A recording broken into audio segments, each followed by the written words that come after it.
जयपुर के बनी पार्क थाना पुलिस ने फर्जी दस्तावेज तैयार कर जमीन और भूखंड बेचने वाले अंतर्राज्यीय गिरोह का पर्दाफाश किया। पुलिस ने 15,000 रुपए के इनामी मास्टरमाइंड मुनेश कुमार मीणा समेत 5 आरोपियों को गिरफ्तार किया है। पुलिस के अनुसार आरोपियों ने जगतपुरा स्थित एयरपोर्ट एनक्लेव के 2 भूखंडों के फर्जी मुख्तारनामा की रजिस्ट्री तैयार करीब 1.60 करोड़ रुपए में बेच दिए।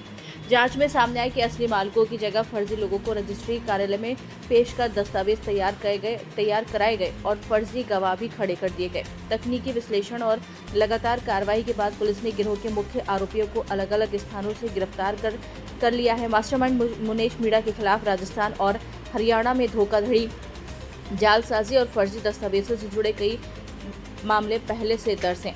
बानी पार्क थाना पुलिस अब गिरोह से जुड़े अन्य लोगों और इसी तरह के अन्य जमीन में धोखाधड़ी के मामले की जांच कर रही है। क्या है जी सर, जिस तरीके से अंतर्राज्यीय गेम पकड़ी गई है सर, क्या कुछ है उस बारे में जानना चाहेंगे?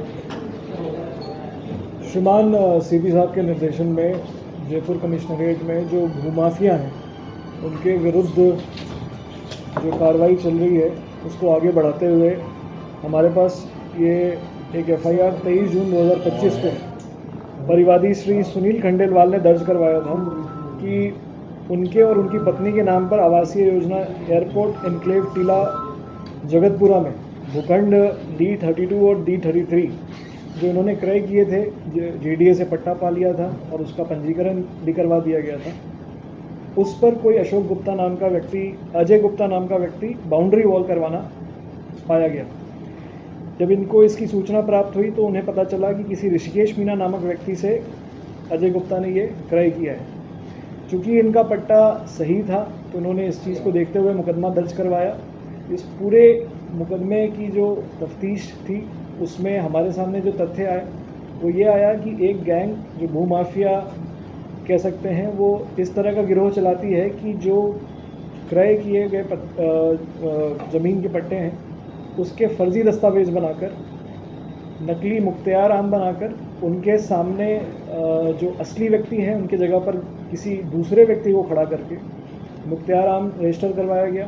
उसके बेसिस पर इसका बेचान अन्य लोगों को किया गया। इस पूरी कार्रवाई में जो मुख्य आरोपी जिसका नाम सामने आ रहा है, जिस पे 15,000 रुपये का इनाम भी घोषित किया गया था, मुनेश कुमार मीणा, उसके साथ 4 अन्य आरोपियों को गिरफ्तार किया गया है।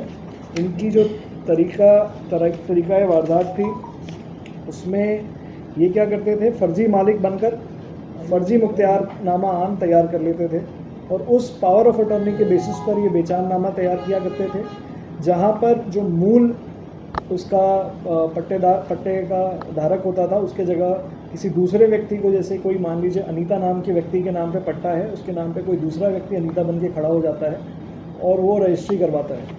इस पूरे गिरोह को खोलने पर यह बात सामने आई कि उक्त प्लॉटों को ऋषिकेश मीना के द्वारा अजय गुप्ता को बेचान कर करीब 1,60,00,000 रुपये योजनाबद्ध तरीके फर्जी एवं फूट रचित दस्तावेज तैयार कर अभियुक्तगण द्वारा प्राप्त किए गए थे। इस पूरे कार्रवाई में जो मुनेश मीणा जो मुख्य आरोपी है उसके खिलाफ अनुसंधान में ये पाया गया कि इसके खिलाफ 10 मुकदमे दर्ज हैं और आरोपी अशोक मीणा जो इसके परिवार का ही है उसके खिलाफ भी एक पूर्व का मुकदमा 256/19 पुलिस थाना मुहाना जयपुर में दर्ज है, जिसमें चार्जशीट की जा चुकी है। इस पूरी कार्रवाई को करने में ACP सदर धर्मवीर सिंह और उनकी टीम, जिसमें SHO बनी park Manoj Kumar Berwal, Mahipal constable, Shyamlal constable और सुनील कुमार कांस्टेबल, इनकी विशेष भूमिका रही है।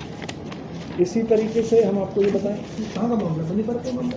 ये रजिस्ट्री जो हुई थी, इसके जो कागज़ बने थे वो बनी पार्क क्षेत्र में बने थे, इसलिए ये हमारे बनी पार्क, वैसे ज़मीन तो ये ज़िला साउथ में पड़ती है, बट ये जो रजिस्ट्री के डॉक्यूमेंट्स थे या जो भी ये फर्जी डॉक्यूमेंट्स बने थे वो हमारे यहाँ बने थे, इसलिए हमारे क्षेत्र अधिकार में आना पाया गया था और इस अंतर्गत मुकदमा यहाँ हमारे बनी पार्क थाने में दर्ज करवाया गया था। इस पूरे मुकदमे का अनुसंधान करने में जो हमारे सामने तथ्य आए हैं कि ये गैंग सक्रिय तरीके से इस तरीके से कि किसी और को फर्जी व्यक्ति बनाकर रजिस्ट्री कराना और उस रजिस्ट्री को लेयरबद्ध तरीके से किसी एक से दूसरे से तीसरे को ट्रांसफ़र करना पाया गया। इस लेयर में जितने भी लोग थे उनको गिरफ्तार कर लिया गया है। अभी जो इनके साथी थे उनकी तलाश जारी है। उनके साथ ही जो इनके सहयोगी कह सकते हैं उनकी भी गिरफ्तारी की जाएगी और उनके खिलाफ भी चार्जशीट बन जाएगी। आपने शुरू में कहा था कि जो परिवादी है उसके बाद जेडी का पता था। जेडी के पट्टों में जिस तरह सोसाइटी पट्टों में तो बहुत करते होंगे ये लोग। ये देखिए, ये कोई भी पट्टा हो, कागज़ फर्जी बनाने के लिए इनको एक बेसिकली आप एक फर्जी कागज़ बनाएं, मुख्तियारनामा बना लिया आपने, पावर ऑफ अटॉर्नी बना ली, वो जेडीए का हो या आप सोसाइटी के पट्टा धारक हो, आपने एक बार पावर ऑफ अटॉर्नी गलत बना ली तो उसकी बेसिस पे इन्होंने ये आगे पूरी वो करी थी। तो इर्रिस्पेक्टिव कि जेडीए का था या नहीं था, ये पूरा जो इनकी चेन शुरू होती थी, ये फर्जी मुख्तियारनामा हमसे स्टार्ट होती थी, जहाँ पर ये किसी और के साइन से, किसी और के नाम से खुद को अपने उस ज़मीन के ऊपर सारे हक दिलवा लेते थे और उसके बाद उस ज़मीन का बेचान किया करते थे। उसी जमीन में जहाँ पर कोई निवास नहीं, भूखंड कोई।